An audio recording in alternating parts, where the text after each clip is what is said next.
안녕하세요. 청소년 멘토링 앤 리더십 아카데미 11기 네 번째 시간 건축 생활 속에 스며들다 조원영 멘토님과 함께 시작하겠습니다. 안녕하세요. 저희는 이번 생방송을 진행하게 된 세종고등학교 김소리, 양주영입니다. 오늘 멘토를 모실 분은 조원영 멘토님이신데요. 저희가 조사를 해봤는데 간단하게 소개해드리겠습니다. 조원영 멘토님은 책 건축 생활 속에 스며들다의 저자로서 많은 이들에게 건축의 아름다움과 중요성을 일깨워드리고 있습니다. 현재 창의체험 대표이시자 다이아몬드 건축사 사무소 대표이십니다.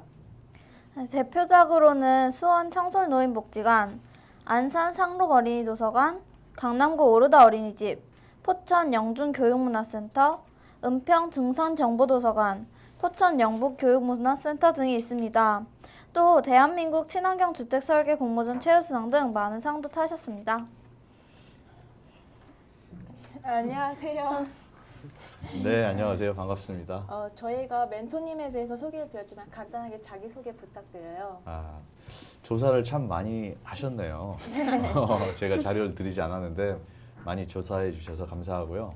말씀하셨던 대로 저는 원래 본업이 건축사이지만 건축 속에서 사람이 태어나면서부터 죽을 때까지 살고 있지만 막상 건축이 무엇인가 라는 질문을 받게 되면 대답하기가 쉽지 않죠.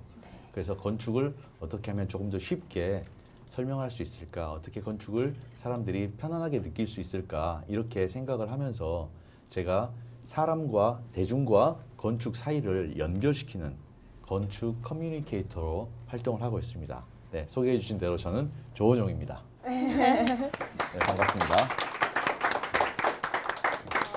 이제부터는 저희가 멘토님에게 궁금한 점을 질문할 건데요. 네. 첫 번째 카테고리는 건축가란이라는 주제로 얘기를 해볼 겁니다. 네. 첫 번째 질문은 건축가는 많은 창의성을 필요로 하는 직업인가요? 그렇죠. 벌써 건축하면 3차원이잖아요. 네. 2차원의 그림 그리는 것도 창의력이 필요하지만 3차원으로 만든다는 것 자체가 굉장히 창의력이 필요한 직업이에요. 그런데 건축가 하면은 창의력이 대단히 우수하게 그 기본적인 소양으로 필요할 것이다라고 생각하지만 사실 그것보다 더 중요한 게 있어요. 뭔가요? 창의력이 있어야 건축가가 되는 게 아니고 건축을 하다 보면 창의력이 더 생기는 거죠. 그리고 오래 살아남은 건축가들 중에서 유명하신 분들은 나이가 많이 드신 분들이세요. 네. 실제로 다른 그 보통의 직업보다도 전성기가 좀 늦게 오는 편이에요, 우리 건축사들이. 그래서 10대 때 인생의 전성기를 맞이하는 건 쉽지 않지만 천재들이 가끔 그런 경우가 있어요. 김연아 선수라든지 박태환 이런 분들은 10대 때 인생의 전성기가 왔어요. 그리고 대부분의 20대 때는 연예인이라든지 스포츠스타들은 20대의 전성기를 맞이하죠. 그리고 30대 때는 영업하시는 분들이 인생의 전성기가 와요. 그리고 대부분의 전문 자격사, 의사, 판사, 검사 이런 분들은 40대 인생의 전성기가 오는데 건축사들은 50대가 넘어야만 비로소 전성기가 와요. 그래서 그 정도로 오랫동안 참고 기다리고 연습하고 훈련하고 해야만 건축사의 어떤 기본 소양이 갖춰지는 것이 기본인데 사실 그 내면에는 다른 이유가 있기도 해요. 왜냐하면 50대가 되면은 그때서야 친구들이 집을 지어요. 그래서 친구들이 집을 지을 때 내가 비로소 일할 기회가 생기는 거죠. 그러면 지금 좀 전에 질문하셨던 창의력이라고 하는 것은 언제 발휘가 되는가? 발휘될 기회가 50대가 돼야 비로소 왕성하게 발휘할 수 있어요. 그러면 거꾸로 창의력이 있어야 건축사가 되는가? 라고 하는 질문이 틀린 질문은 아니지만 더 창의력을 발생할 수 있는, 창의력을 키워서 표현할 수 있는 기회는 건축사로서 오래 살아남아야 그런 기회가 오는 거예요. 그래서 저는 거꾸로 창의력이 있어야 건축을 하는가가 아니고 건축을 하는 동안에 오래 살아남아야 창의력을 더 발휘할 수 있다. 저는 그렇게 생각을 해요. 그러면 창의력은 인생을 계속 살아보면서 생기는 거라고 당연하죠. 말씀하시는 거예요? 저는 창의력에 대한 정의를 어떻게 내리고 있냐면 창의력 이퀄 생존력이다라고 이야기를 하는 거예요. 생존. 살아남을 수 있는 힘이 창의력인 거예요. 여러분은 아실지 모르겠지만 저는 어려서 TV 드라마 중에 굉장히 유명했던 드라마가 맥가이버라고 하는 드라마가 있어요. 그래서 맥가이버는 어떤 환경 속에서도 살아남아요. 그 사람 창의력이 대단하죠. 그래서 저도 그렇고 제 친구들도 창의력이 있는 친구들은 자기 성 플러스 맥가이버가 별명이 된 거예요. 그래서 저는 조가이버. 제 친구 중에 심가이버, 이가이버도 있어요. 창의력이 있다 이거죠. 그래서 적은 창의력이 있는 사람은 자기를 살리는 능력이 있는 사람이고 큰 창의력이 있는 사람은 이웃과 가족을 살릴 수 있어요. 맥가이버하고 함께 있으면 다 살아나는 거예요. 그리고 위대한 창의력을 가진 사람은 나라와 민족을 구해요. 이순신 장군이나 우리 세종대왕님 같은 분. 위대한 창의력은 어떻게 생기는가? 살릴 수 있는 힘이 있어야 되는 거예요. 그리고 그 속에는 나뿐만 아니고 다른 사람을 함께 살린다라고 하는 그 기본적인 마음이 있어야 선량한 의지의 창의력이 생겨나는 거예요. 오래 살아남아야 돼요. 네, 오늘 새로운 점에 대해서 알게 네. 됐네요. 그렇죠. 네. 다음 질문은 건축사가 되셔서 가장 크게 보람을 느꼈을 때는 무엇인가요? 네, 아주 중요한 질문이네요. 건축사가 되어서 보람을 느꼈다라고 하는 게 사실은 저의 이제 인생의 스토리가 거기에 좀 묻어나게 되는데요. 건축사는 건축을 하는 사람들이 목표할 수 있는 최고의 어떤 자리예요. 그래서 그것을 따기 위해서 인생을 바쳐가면서 노력을 한 게 사실이에요. 그런데 사실 보람이 언제 있었느냐라는 질문을 드리기 전에 그 건축을 하면서 보람이라고 하는 게 무엇인가 이것을 먼저 생각할 필요가 있게 돼요. 여러분들은 기억하실지 모르겠지만 1995년 6월 29일 무슨 날인지 아세요? 1995년 6월 29일 삼풍백화점이 무너진 날이에요. 오후 5시에 삼풍백화점이 무너졌습니다라는 방송 뉴스가 나오게 됩니다. 그때 저는 가까이 있었는데 삼풍백화점으로 빨리 뛰어갔어요.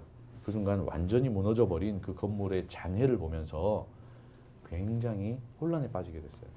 그래서 내가 이 순간 무엇을 할 수 있을 것인가라고 하는 그런 그 고통이 찾아왔고 바로 그때 제가 이제 서울 강남 성모병원으로 달려가가지고 헌혈을 먼저 하고 그 다음 날부터 제가 거기 삼풍백화점 무너진 그 속에 들어가서 이제 구조봉사 활동을 시작했어요. 제가 건축을 하는 사람으로서 제 책임인 것 같은 느낌이 드는 거예요. 그래서 그 속에 들어가서 사람을 구하기 위해서 그 무너져 내려버린 어느 정도였냐면 5층 건물이었으니까 지상 6층 바닥인 거죠. 위가 5층 바닥, 5층 옥상이 그게 따다다다다다 내려와서 지하 2층 깊이까지 내려와 버린 거예요.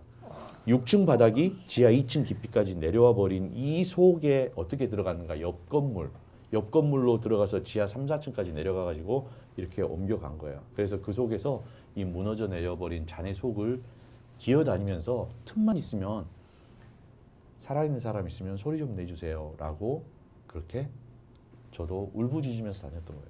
그러면서 생각하기를 건축이 무엇인가?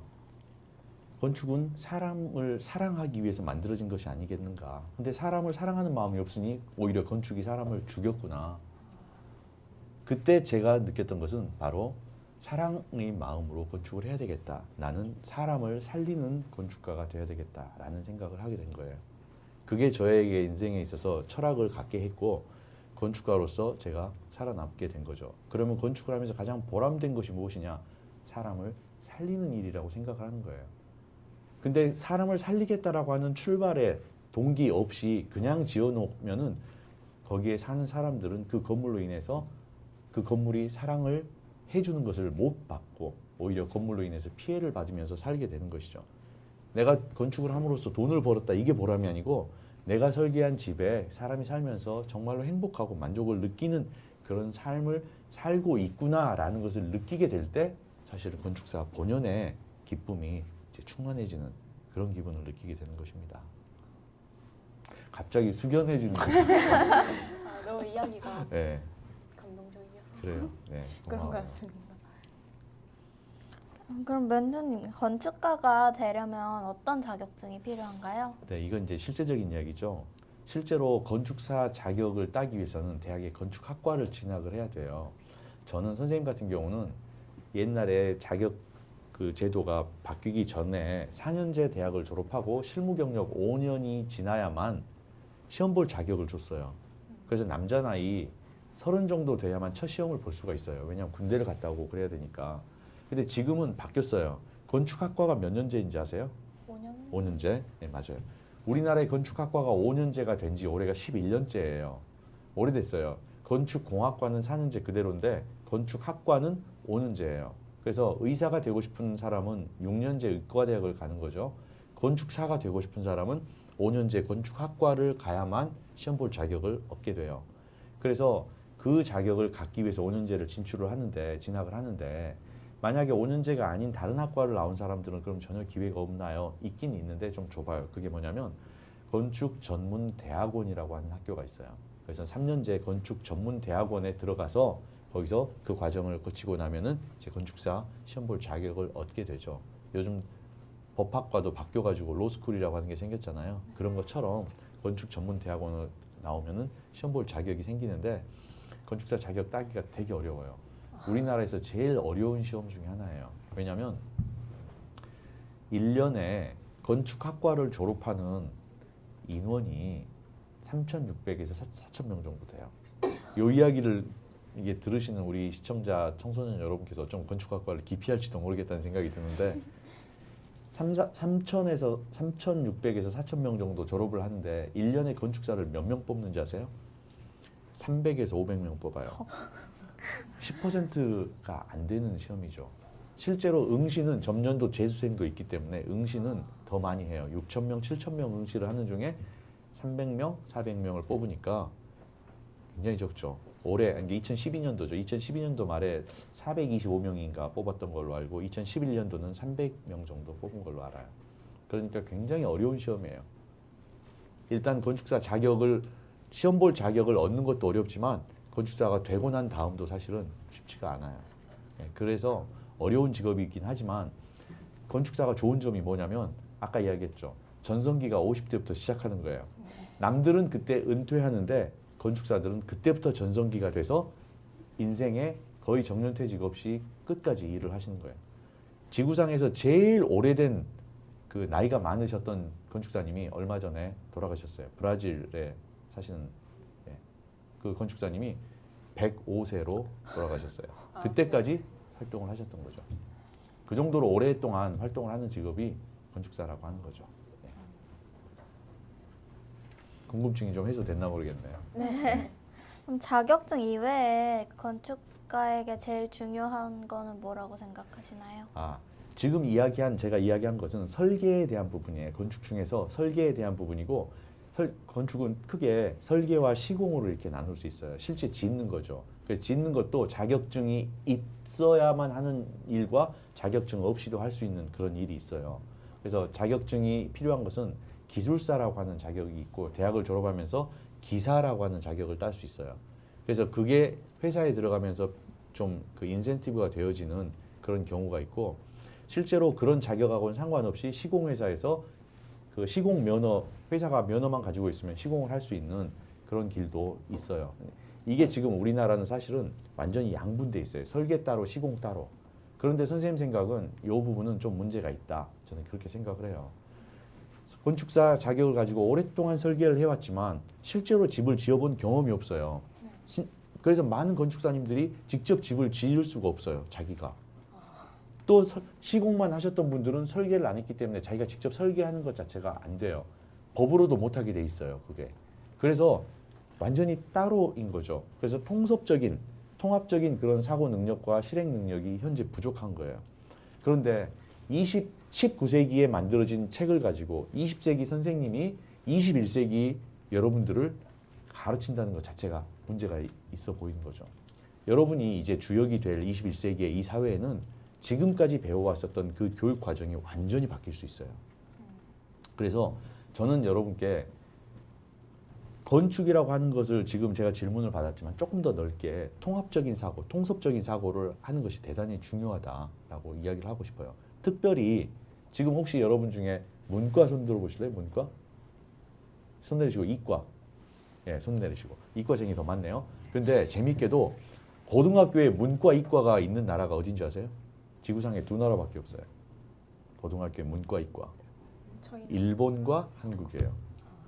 문과, 이과가 왜 나눠졌는가? 일본이 2차 세계대전을 벌이고 나서 완전히 패망했을 때 갑자기 살아나야 되는 빠른 시기에 살아나야 되는 필요가 있게 됐잖아요. 그래서 효율을 따지기 시작했던 거예요. 독일을 모델로 해가지고 어떻게 하면 빨리 발전할 수 있을까. 그래서 어린 나이에 딱 특성을 나눠버린 거죠. 문과생은 문과생 공부만 집중적으로 해라.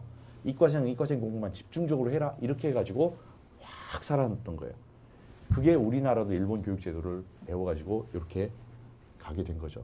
그게 이제 일정에 보면은 약간 좀 어려운 이야기일 수 있겠지만 first mover, 첫 번째 움직이는 사람, 그 다음에 fast follower, 바로 뒤쫓아가는 사람이라고 하는 두 가지 개념이 있어요. 일본은 fast follower 작전을 썼던 거죠. 그래서 앞서 나간 사람이 길이 없을 때 천천히 길을 만들어가면서 나갔지만 뒤에 쫓아오는 사람은 이미 만들어진 길을 후다다다닥 쫓아올 수 있잖아요. 일본이 그런 전략을 해가지고 굉장히 성공을 했어요. 그런데 일본이 앞서 나갔을 때 이제는 최앞에 제일 앞에 딱 나갔을 때는 그동안 달려오던 전략으로는 계속 갈 수가 없는 거예요. 그러니까 전략이 수정이 돼야 되는데 지금 현재가 일본이 그런 상태예요. 헤매고 있는 거예요. 앞에 어떤 일을 해야 될지를 모르는 거예요.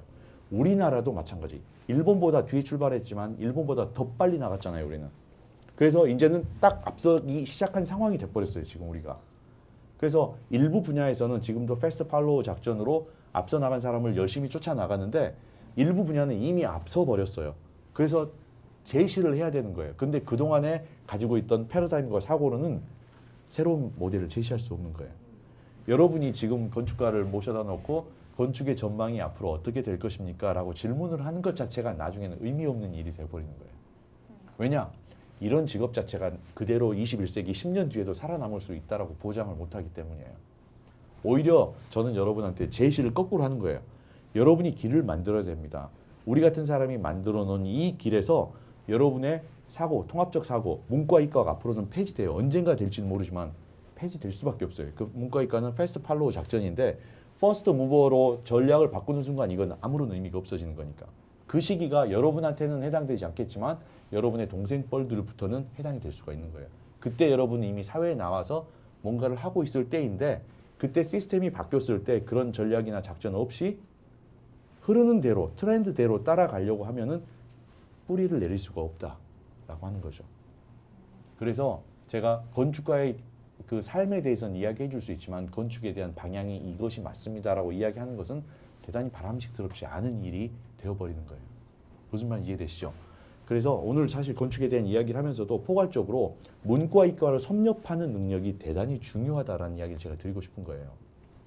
어떻게?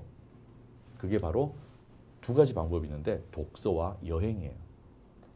독서와 여행이 자기의 통합적 사고를 늘려갈 수 있는 학교에서는 절대로 가르쳐줄 수 없는 것들을 배워갈 수 있는 방법인 것이죠. 네. 제가 좀 포괄적으로 답변을 해버렸네요. 네. 잘 듣고 있습니다. 제가 갑자기 궁금한 게 한 가지 있는데 건축에는 건축학과도 있고요, 건축공학과도 있잖아요. 예. 이게 둘이 비슷하면서도 공자가 들어가니까 예. 공과대학이잖아요. 건축공학은 공과대학에 포함이 되어 있다 보니까 뭔가 다른지가 참 저는 너무 궁금해요. 그렇죠. 뭐 비슷한 것 같은데 학과는 다르고 뭘 배울까 하는 거 잘 모르시죠. 그런데 완전히 달라요. 완전히 달라요. 우리나라에서는 건축이란 단어가 갖고 공이라고 하는 단어가 들어가 있느냐 안 들어가 있느냐 차이지만 영어로는 이게 엔지니어예요. 기술. 엔지니어와 아키텍처, 건축이라고 하는 부분이 완전히 바뀌는 거예요. 그러니까 이 아키텍트는 건축가를 아키텍트라고 이야기하잖아요. 이 아키텍트는 엔지니어가 아니에요. 엔지니어는 뭔가를 만들어내는 사람이고 아키텍트는 그 자체로 존재하는 거예요. 예술가라고 하기도 힘들어요.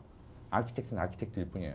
우리나라에는 그동안 건축학과, 건축공학과가 공과대학에 소속되어 있는 경우가 많았어요. 그런데 이제는 건축대학이라고 단과대학을 아예 따로 만들었어요. 그래서 거기에 건축학과가 속해 있고 건축공학과는 공과대학에 속해 있는 거예요.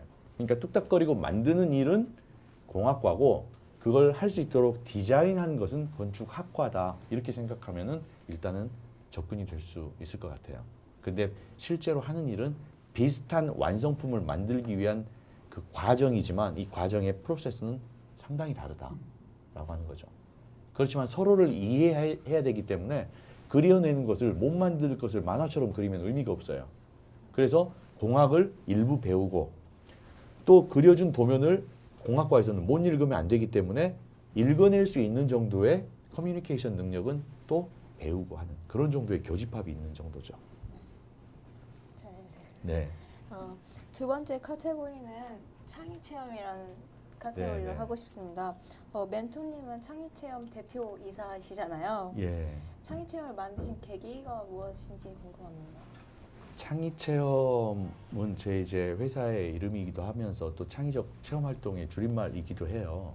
그런데 사실은 그 건축을 제가 가르쳐야 되겠다라고 생각했을 때 그 이유가 뭐냐면 사람을 살리는 그 건축을 언제 배우겠는가 하는 거죠. 우리가 건축에 대한 부분은 상당히 오해를 하고 있어요. 건축이 세울 건 쌓을 축이라고 하는 단어로 만들어졌기 때문에 세우고 쌓으면 건축이 되는 줄 알고 있어요. 그리고 우리나라가 6.25 전쟁을 끝내고 나서 완전히 패망한 상태에서 처음부터 시작했잖아요. 맨땅 헤딩하면서부터 시작을 했는데 그때 진짜 말 그대로 세우고 쌓으면 건축이 되는 줄 알았어요. 그러면서부터 건축에 대한 오해가 시작된 것이에요. 그래서 건축을 건축답게 바라보는 그 안목이 없어진 거죠. 사실 조금 시간이 제가 이야기를 하면 시간이 길어지겠지만 기왕 말이 나온 김에 제가 건축에 대한 이야기를 해드릴게요. 건축이라고 하는 단어는 원래 우리나라 말이 아니에요. 우리나라에서는 건축이라는 단어를 사용하지 않았었어요. 이것은 일본 사람들이 만든 단어예요. 우리는 원래 무엇을 썼냐면 조영이라는 단어를 썼어요. 조영. 지을 조에 경영할 영 또는 영조라고 하는 단어를 썼죠. 그래서 조영과 영조라는 단어를 썼는데 짓고 경영한다라는 그런 의미를 가지고 있어요. 짓는다는 것은 완전히 변화시킨다라는 그런 의미예요. 우리 생활 속에 많이 쓰고 있죠. 밥을 짓다, 농사를 짓다, 옷을 짓다, 노래를 짓다. 짓는 것은 완전히 변하는 거예요. 쌀에 물을 부어주면 밥이 되나요? 아니요. 쌀이 불죠, 그냥 쌀이. 밥이 아니에요. 여기에 불이 가해지면서 성질이 완전히 변해야만 밥이 되고 음식이 되고 요리가 되는 거예요. 농사는 어때요? 농사는 땅속에 씨앗을 묻어두면 싹이 저절로 나나요? 아니요. 아니에요. 물이 들어가고 햇빛이 비춰졌을 때 비로소 성질이 완전히 변해서 생명이 탄생하는 게 농사를 짓는 거거든요. 이런 것처럼 짓다는 완전히 변하는 걸 의미해요. 경영한다는 것은 사람이 관리하고 운영한다라는 그런 의미를 가지고 있기 때문에 이미 그 단어 안에 사람과 시간의 개념이 들어있는 거예요. 조영이라고 한 단어. 우린 근데 집을 짓다라고 이야기하잖아요. 근데 재료를 세우고 쌓으면 집이 되는가? 재료가 누워있으면 건축 자재라고 이야기하는데 이걸 세우면 건축이라고 이야기할 수 있는가? 그게 아니란 이야기죠. 무엇이 건축인가? 이 속에 사람이 들어가 살기 시작한 그때로부터 건축은 시작한다는 거예요. 그래서 건축에서 제일 중요한 요소는 사람이라고 하는 거죠. 조영이라고 하는 의미에는 그 단어가 사람이 포함되어 있었는데 일본 사람들이 우리나라를 지배하면서 그때부터 조영이라고 한 단어가 없어지고 그 사람들이 쓰던 건축이라고 한 단어가 강요되다 보니 건축이 우리에게 그냥 흡수돼 버렸고 6.25 사변이 지난 이후에 경제 성장이 이루어지면서 진짜 말 그대로 세우고 쌓으니까 건축이 되는 것처럼 우리가 느껴버린 거예요. 그러면서 그 속에서 진짜 주인공인 사람이 없어져 버렸어요. 그래서 건물 지어놓고 삼풍백화점처럼 건물이 무너지는 사태가 발생하기 시작한 거죠. 본질은 사람이라고 하는 거예요. 이 사람이 이 속에서 제일 중요한 요소이기 때문에 그걸 빼고서는 생각할 수가 없다라고 하는 거죠. 아까 질문이 뭐였죠, 근데?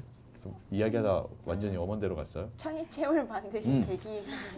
자, 그래서 이 건축에 대한 인식을 먼저 시켜줘야 되겠다라고 하는 거죠. 그러면 이미 성장해버린 어른들에게 건축을 그때에서 가르쳐야 되겠는가? 의식이 바뀌질 않아요. 그래서 어렸을 때부터 이 건축을 제대로 가르쳐줘야 되겠다라고 생각을 한 거예요. 선생님이 6학년짜리 어린이를 가르치면 그 어린이는 6년 뒤에 대학을 선택하는 나이가 돼요. 엄청나게 짧은 시간이에요. 4학년짜리를 만나도 8년 뒤면 대학을 선택하는 나이가 되는 거예요. 그때 진짜 건축이라고 하는 것이 무엇인가라고 하는 그 의미를 어렸을 때부터 알고 성장을 하게 되면 성장하는 동안 좋은 건축을 바라보고 자라는 거예요. 내가 보는 건축이 좋은 건축이 아닌 것 같다라고 느끼고 자라는 거예요. 그러면 그 친구가 나중에 30년, 40년 뒤에 우리나라에서 진짜 잘 됐을 때 건축주가 되었을 때는 좋은 건축을 선택하는, 좋은 건축을 짓고 살고 싶어하는 그런 마음을 가진 건축주로 살아갈 수 있다. 이런 생각을 가지고 어린이에게 건축 교육을 해야 되겠다는 생각을 하게 된 거예요. 근데 건축하면 딱딱하잖아요, 느낌이. 그래서 거기에다가 창의라고 하는 옷을 입혀서 건축으로 창의 교육을 시키는 거예요. 그래서 어려서부터 건축을 하면 어떤 좋은 점이 있냐면 건축이라고 하는 것은 2차원을 3차원으로 만드는 그리고 3차원을 2차원으로 다시 표현하는 능력이 건축이에요. 그래서 공간 지각력과 창의력이 생기게 되고 함께하는 작업을 통해서 질서와 협동심 그리고 사회성이 함양이 되는 거예요. 그리고 이론 교육을 통해서 문화와 역사를 이해하고 인문학적 소양을 가지게 됨과 동시에 짓는다는 것 자체가 결국은 자기 인생을 지어가는 것과 비슷하거든요. 그래서 자기 인생 소중한 줄 알고 자살을 안 하게 되는 거예요. 자기 정체성을 알면서. 그래서 건축 교육을 해야 된다라고 선생님이 2011년도 KBS TV 특강에 나가서 강의를 했어요. KBS에서 다시 보기 찾아보면 2011년도 10월 달에 선생님이 강의한 내용이 2번에 걸쳐서 나옵니다.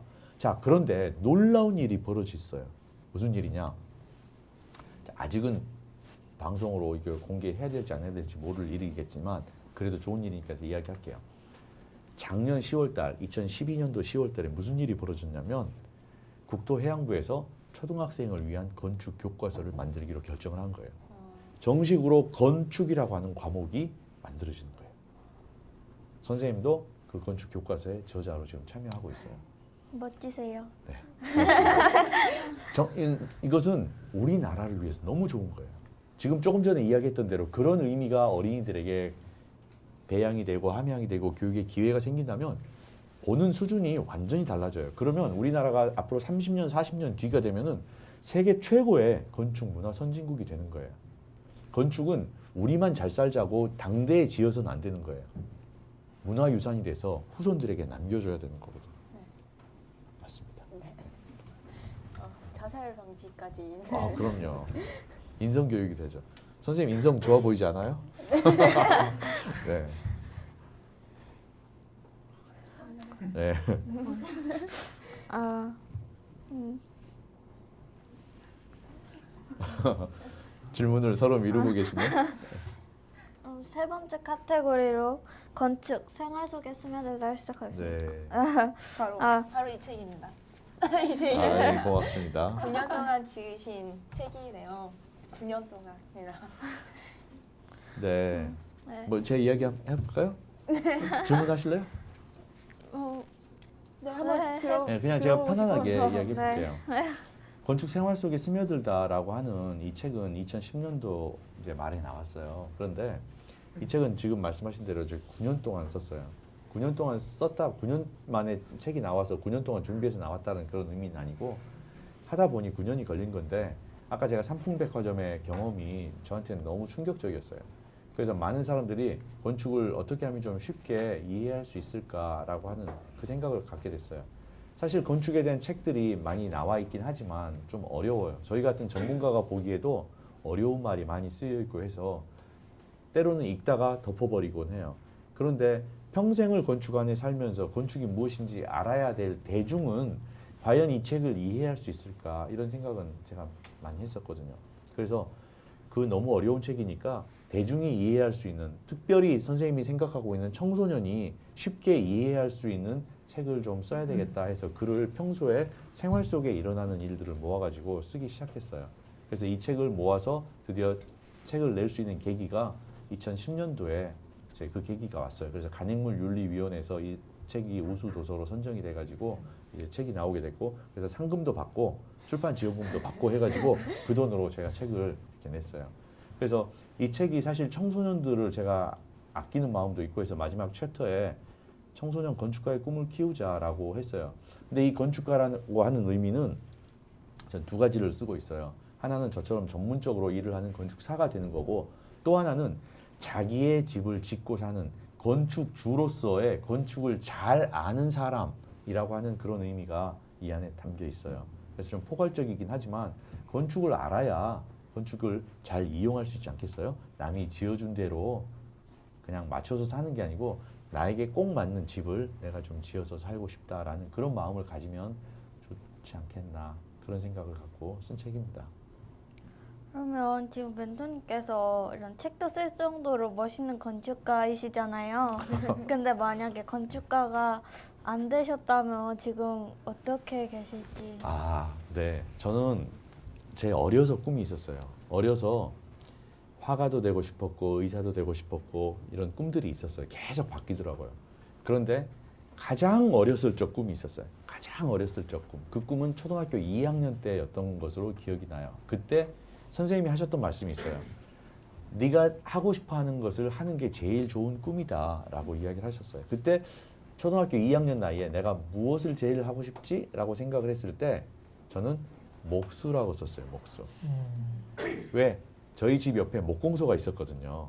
그 목공소에서 목수 아저씨가 뚝딱뚝딱 만들어내는 걸 보니까 그렇게 재미있을 수 없었고 저도 그 나무 조가리를 가지고 와서 뭔가 뚝딱뚝딱 만들기도 했어요. 그래서 목수하면 제일 내가 하고 싶은 일이지 않을까 이 생각을 했어요. 근데 그것을 보시더니 선생님도 웃으셨고 저희 부모님한테 이야기하셔서 저희 부모님도 웃으셨어요. 그때 저희 아버지가 제게 하셨던 말씀이 있어요. 우리 원영이가 건축가라는 단어를 몰라서 그랬겠지 라고 이야기를 하셨어요. 그때 어린 나이에 저는 건축가가 무엇인지도 몰랐지만 나는 목수가 아니고 건축가가 되어야 하나 보다 이렇게 생각을 했어요. 그 한마디로. 그리고 나서는 시간이 많이 흘렀는데 어느 순간 돌아보니 내가 그것을 이루어 살고 있더라고요. 어떤 것을 하고 싶은가 하는 것을 어려서 정한다는 것은 굉장히 소중한 것 같아요. 나중에 바뀌더라도 그것을 정했다라고 하는 것은 자기가 무엇을 제일 하고 싶은가를 안다는 거거든요. 그것을 정해놓고 나서 나중에 결과적으로 직업이 바뀌었다 손 치더라도 그 좋아하고 있는 일을 그 직업 속에서 하고 있는 자신을 발견할 수 있다. 저는 그렇게 생각을 하는 거예요. 그래서 본질적으로 기본적으로 앞으로 직업의 전망이 어떤 것이 좋을 것이냐 이걸 찾는 게 아니고 두 가지를 찾으면 좋을 것 같아요. 내가 진짜로 하고 싶은 일이 무엇이냐, 그 다음에 또 한 가지는 내가 진짜 잘하는 게 뭐냐라고 하는 거. 하고 싶은 것과 잘하는 게 다를 수 있어요. 그런데 하고 싶은 일이 진짜 자기가 잘하는 것이면 그것은 인생 최대 행운이에요. 그럼 그 일을 하면서 즐겁기도 하면서 돈도 벌고 생활을 해나갈 수 있으니 얼마나 멋진 것이에요. 근데 건축은 사람이 평생 그 안에 살고 있는 거거든요. 직업적으로 건축사가 되지 않더라도 건축주로서 그 건축을 이용하고 있으니 그것은 기본적으로 우리가 알면 인생이 행복해지는 데 도움이 된다. 라는 그런 생각을 갖고 있습니다. 네 번째 카테고리는 예. 건축 그리고 완성된 후입니다. 예. 멘토님이 지금까지 수많은 작품을 만드셨잖아요. 만드셨던 작품 중에 실패작이나 아니면 성공작이 있다면 무엇인지 좀 얘기해 주실 수 있을까요? 실패작, 성공작 이렇게 이야기하는 것은 사실은 쉽지 않은 이야기예요. 왜냐하면 그 이야기 하시잖아요. 엄마들이 깨물어서 안 아픈 손가락 없다 라고 이야기할 정도로 사실은 자식이 하나 태어나는 기분이에요. 왜냐하면 설계하는 기간이 1년에서 3년 정도 걸려요. 실제로. 더 짧게 한 6개월 정도 설계하는 것도 있지만 시간이 그렇게 많이 걸려서 사실은 엄마 뱃속에 아이가 잉태되어 있는 것과 비슷한 시간 이상을 투자하기 때문에 한번 건축이 태어나는 것은 자식이 태어나는 기분이에요. 그래서 그런 정도의 애착을 다 가져요. 그런데 성공했다 실패했다라고 하는 기준은 내가 얼마나 열심을 들여서 디자인이 잘 됐고 멋지게 만들어졌느냐 또는 상을 받았느냐 못 받았느냐 그게 기준이 아니에요. 중요한 것은 우리는 대리모 같은 역할이에요. 애를 낳아서 주는 거예요. 근데 받아서 쓰는 사람이 만족하면은 그게 우리의 기쁨이에요. 그게 성공한 거예요. 근데 만족하지 못하고 계속 그 집을 타박하거나 그 집을 계속 자기 마음대로 고치거나 그러면 실패작을 만든 거예요. 이해되시죠? 네. 그래서 성장하는 건축 자체를 만들면서 애초에 나중에 몇 년 쓰다가 저것은 틀림없이 증축을 하게 될 거야 라고 예상을 한다면 증축 가능성까지 만들어 가지고 줘요. 그러면은 그게 증축이 이렇게 돼요. 굉장히 뿌듯하죠. 사실은 증축이 된다는 이야기는 사람들이 많이 이용한다라고 하는 거거든요. 그럼 뿌듯해요. 그런 건물이 상도 받고 또 사람들이 많이 칭찬도 해주고 하면은 얼마나 뿌듯한지 몰라요. 그런데 건축가가 누군지 이름을 기록도 해주지 않고 건물은 자기 마음대로 고쳐버리고 그러면 그게 한편 건축가에게는 실패작이 된 거죠. 내가 잘못 태어나게 했구나라는 생각을 나중에 확인받는 거예요. 내가 넘겨줄 때까지는 몰라요, 그것을. 근데 결국은 사람들에게 인정받고 사랑받고 하는 것에 의해서 평가를 받는 것이죠. 그래서 그것도 생산하는 사람의 마음이 얼마나 사람들을 사랑하는 마음을 갖고 있느냐 할 때 이런 걸 느끼는 거고, 그냥 빨리 지어서 빨리 팔고 많이 지어서 또 팔고 하는 그런 그 경제적인 측면의 관점으로만 바라본다면 성공하는 건축은 분양 잘 된 건축이 성공하는 건축이 됐겠죠. 네. 관점이 다르다고 생각을 해요. 그러나 선생님이 오늘 여러분께 이야기해 드리고 싶은 것은 건축의 주인은 사람이다. 그래서 사람이 만족하고 사람이 행복할 수 있는 건축을 지어내는 것이야말로 정말 성공 가는 건축이다라고 생각을 하는 거예요. 여러분이 살고 계시는 그 집에서 내가 만족하고 기쁘고 하면 그 집은 굉장히 좋은 집인 거예요. 뭔가 불편하고 이건 자꾸 물도 새고 바람도 들어오고 한다 할 것 같으면 이 집이 조금 성의 없게 지어진 집이 되는 거죠. 건축물 하나 지어주는데 뭐 설계만 해도 1년에서 3년이 걸린다고 하는데 정말 오래 기간 동안 만들어지잖아요. 딱 완성된 건축물을 딱 보면 여러 가지 감정이 들 것 같아요. 그렇죠. 어떠세요? 처음에 설계를 했을 때 종이 위에 2차원이잖아요. 컴퓨터 그래픽이 발전해서 3차원으로 시뮬레이션을 해보기도 해요. 그러나 그것과 실제로 지어진 것을 보는 것은 느낌이 완전 달라요. 엄마 아빠가 임신해가지고 초음파로 태아의 사진을 이렇게 보는 것과 실제로 애가 태어났을 때 앉는 그 기분의 차이라고 할까요? 굉장히 달라요. 그런데 그 안에 사람이 살면서 그 안에 사람들이 이용하면서 만족하는 모습을 보면 얼마나 뿌듯한지 몰라요. 그러면 계속 거기를 가보게 돼요. 누구를 만나러 가지 않고 그 건물을 보러 가는 거예요. 이 건물을 사랑해주는 사람들이 있기 때문에 이 건물이 칭찬받는 거거든요. 그것을 뿌듯함으로 생각하고 자랑스럽게 생각하는 게 건축가의 마음인 것 같아요. 건축사 사무소에서는 어떤 일을 하나요? 이제 실제적으로 여러분 궁금하실 거예요. 건축사 사무소 직업으로서의 건축사는 어떤 일을 하는가? 설계까지의 과정이죠. 그래서 설계와 감리라고 하는 거예요. 감리는 뭐냐면 설계 도면을 그리고 나서 그게 시공자한테 넘어갔을 때 그걸 제대로 잘 짓는지 설계 도면대로 잘 짓는지 관리하고 감독하는 것을 감리라고 하거든요. 근데 실제로 설계 도면이라고 하는 것은 언어예요. 언어. 커뮤니케이션의 수단이죠. 선생님이 지금 이야기하는 것을 여러분이 다 알아들을 수 있잖아요. 알아들을 수 있는 언어로 이야기하기 때문이거든요.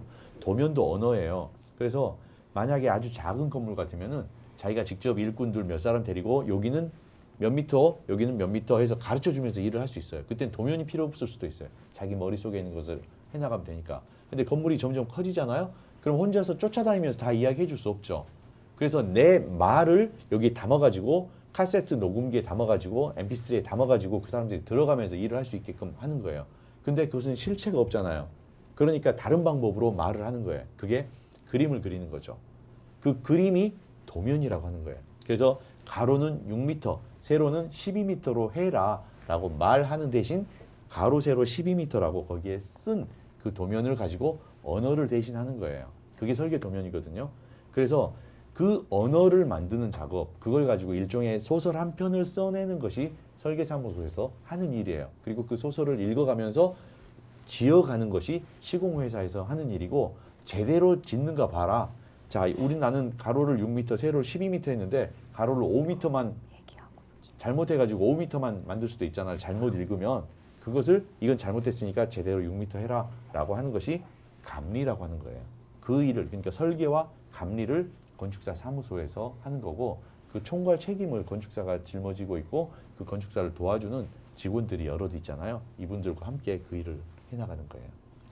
시간이 사실은 되게 오래 걸려요. 미리 시뮬레이션을 해보거든요. 엄마는 애를 태어나게 할 때 시뮬레이션 할 수 없어서 태어나는 대로 이렇게 받아들이지만 우리는 시뮬레이션을 해서 어떤 아이가 나오게 될 것인가를 다 만들어 보거든요. 그 과정이 상당히 오래 걸리기 때문에 시간이 긴 거죠. 요즘 지어지는 다세대 다가구는 그런 거 할 시간이 없어요. 그냥 빨리빨리 찍어내는 거죠. 레디메이드, 공장에서 생산하는 것처럼 빨리빨리 찍어버려요. 아파트도 그렇고.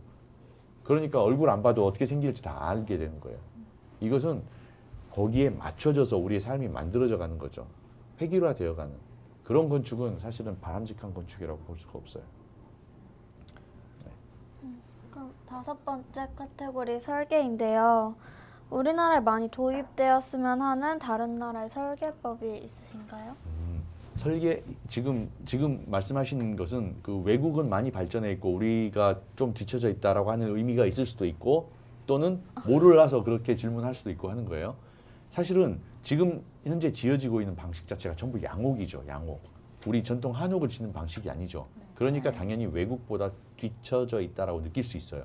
그러나 건축이라고 하는 본질로 돌아갔을 때 사람을 살게 하고 사람을 행복하게 해준다라고 하는 그 본질로 돌아갔을 때 외국 것은 더 좋게 해주고 우리나라 것은 덜 한다라는 그 느낌하고는 또 완전히 달라지죠. 느낌이. 자, 지금 그 질문은 우리가 외국 것을 많이 배워서 양옥식으로 지어갈 때 기술이 발전한 것을 받아들일 수 있는 것에 대한 의미를 뜻하는 것으로 저는 생각을 해요. 그러나 그게 기술적으로 그 사람들의 입장에서 외국식을 배워갈 때는 당연히 거기에 잘하니까 그 사람들이 선진국이에요. 그러나 만약에 한옥을 짓는다 하면 우리나라가 세계 최고의 선진국이죠. 그래서 왜 양옥이 좋냐 한옥이 좋냐라는 이야기를 하는 게 아니고 어떤 사람이 이용하게 될 집을 짓느냐에 따라서 그 건축의 방향 자체가 완전 달라져 버리는 거예요. 출발선이 달라지는 거죠. 그럼 우리가 좋은 건축을 하기 위해서 외국으로 유학을 간다라고 하는 것이 본질적으로 생각했을 때 그것은 썩 잘하는 것이 아닐 수도 있겠는데 라고 생각이 들 수도 있겠죠. 제가 말씀드린 그거예요. 외국은 기술적으로 우리보다 좋은 설계를 하고 있는 부분이 있어요. 그러나 우리나라 집이 가지고 있지만 외국에는 절대적으로 없는 부분이 있을 수 있거든요. 그런 부분은 우리가 이제 찾아내야 되는 거예요. 사실은 그 한옥이 세계에서 최고 수준의 건축 문화인 거예요. 선생님 그렇게 생각을 해요. 한옥이 왜 최고인가? 인류의 역사에 있어서 한옥만큼 다양한 컨텐츠와 문화와 그리고 사람을 생각하고 있는 게 녹아 있는 게 없어요. 실제로.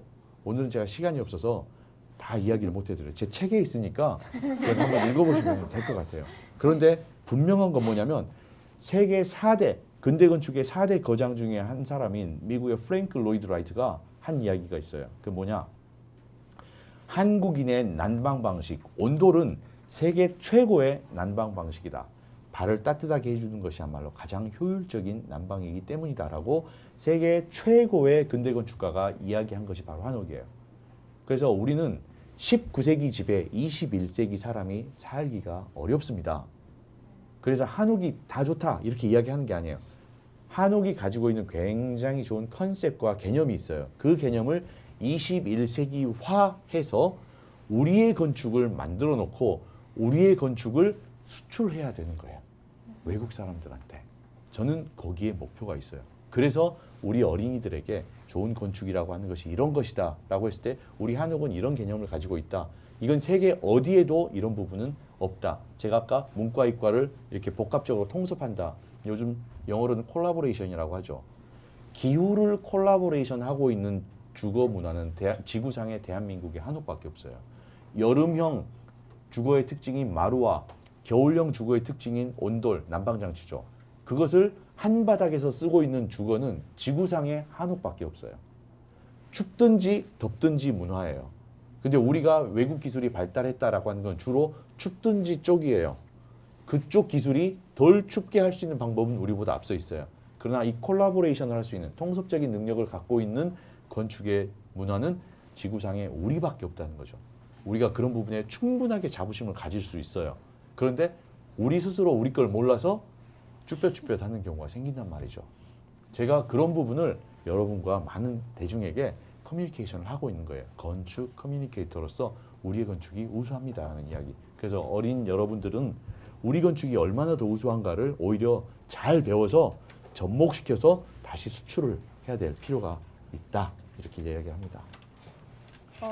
6번째 카테고리는 건축물이 아니라 네. 네. 시간상 듣고 싶은 얘기가 질문이 있어서 그거 하겠습니다. 네네. 건축사가 50대부터 전성기라고 하셨잖아요. 네, 네. 조원용 멘토님의 꿈은 무엇인가요? 예, 아주 기본적인 질문이면서도 어려운 질문이죠. 저의 꿈은 아까 말씀드렸대로 저는 건축 커뮤니케이터로서 많은 사람이 건축 안에서 행복해지기를 바라는 거예요. 그래서 행복한 건축을 공급하는 사람이 되기를 원하는 거예요. 좀 어렵나요? 건축을 알면 건축을 알면 지금보다 더 행복해질 수 있습니다라고 하는 메시지를 전하는 것이 저의 사명인 거예요. 제가 그 한 건물 한 건물을 설계하는 것도 저에게 중요한 일이지만 오히려 많은 대중이 좋은 건축이라고 하는 것이 어떤 것인가를 알게 하는 것이 저의 역할이라고 생각을 해요. 그래서 저는 인생의 이야기가 나왔으니까 마저 해볼게요. 50대가 전성기가 되기 위해서는 40대 때는 뭘 해야 되냐면 관계를 잘 만들어야 돼요. 관계를 잘 해야 50대 때 일을 많이 할 수 있어요. 근데 그 관계는 어떻게 만들어지냐? 남자들을 되게 뭐 술자리에서 만나고 어디 노는 자리에서 만나고 골프 치고 이렇게 관계가 되는 게 아니에요. 진실성이죠. 저 사람이 나를 행복하게 해줄 수 있는 사람이다라고 하는 그 행복 바이러스가 이 사람에게서 나오게 될 때 사람들과의 관계가 형성이 되는 거거든요. 자, 그런 과정이 40대 때 있어야 되는 거고 그 40대 때 그 사람을 찾아내기 위해서는 30대 때 자기의 실력이 준비가 돼야 되는 거예요. 아무나 만나주나요? 실력이 있는 사람을 만나게 되는 거예요. 30대 열심히 노력해서 만날 수 있는 준비를 해야 되는 거예요. 그럼 20대 때는 뭘 하는가? 20대 때는 목표를 설정하면 돼요. 인생의 목표가 잘 설정돼야 되는 거예요. 그렇게 했을 때 50대 때 꿈이 이루어지고 펼쳐지는 일이 시작이 되는 거죠. 그래서 이후 이제 100세 시대라고 그러잖아요. 네. 90세에 죽으면 조기 사망이라고 그러더라고요. 그래서 그 이후에 남은 50년, 40년, 60년을 어떻게 살 것인가? 건강하게 살아야 되겠죠. 건강하게 살면서 소통하고 인격적인 대화를 나누면서 건축에 대한 문화를 이야기할 수 있는 그 시기가 여러분이 주인공이 되는 앞으로 20년, 30년 후가 되면 우리나라에 반드시 오리라고 생각을 하는 거예요. 저도 건축사를 꿈을 잡고 있는데요. 이 MC도 그렇고요. 마지막으로 건축사를 꿈꾸는 많은 청소년들에게 건축사로서 조언 한마디만 해주신다면 어떤 것이 있을까요? 제가 오늘 많은 말씀을 드렸죠. 네. 건축사가 되기 위한 것으로 마지막 제가 한마디로 요점을 정리를 하겠습니다. 살아남아야 됩니다. 생존해야 건축사가 될 수 있습니다. 강렬한. 그러면 유명한 사람들은 생존력이 있었기 때문에 유명해졌고 또 그 유명해졌기 때문에 그 생존력에 생존력을 더해가는 거예요. 영화에서 최민식 선생님이 살아있네라고 이야기했죠. 그 이야기는 제 귀에는 너 창의력 있네라는 이야기로 들리는 거예요. 살아나려면 창의력이 있어야 되잖아요. 자기 분야에서 살아날 수 있는. 어떻게 하면 살아날 수 있는가? 방법은 없어요. 자기가 찾아야 돼요. 그게 여러분을 살리고 여러분을 창의력 있게 만들고 건축사의 꿈을 키우는 분들에게는 나중까지 살아나가는 거예요. 선생님 나이가 아직 50이 안 됐어요. 이 나이에 살아있는 이유는 선생님도 창의력을 발휘하고 있기 때문인 거죠. 마지막이 참 강렬했습니다. 여기까지 오늘의 멘토 조원영 멘토님과 진행을 맡은 세종고등학교 김소리 양지영이었습니다. 감사합니다. 감사합니다. 감사합니다.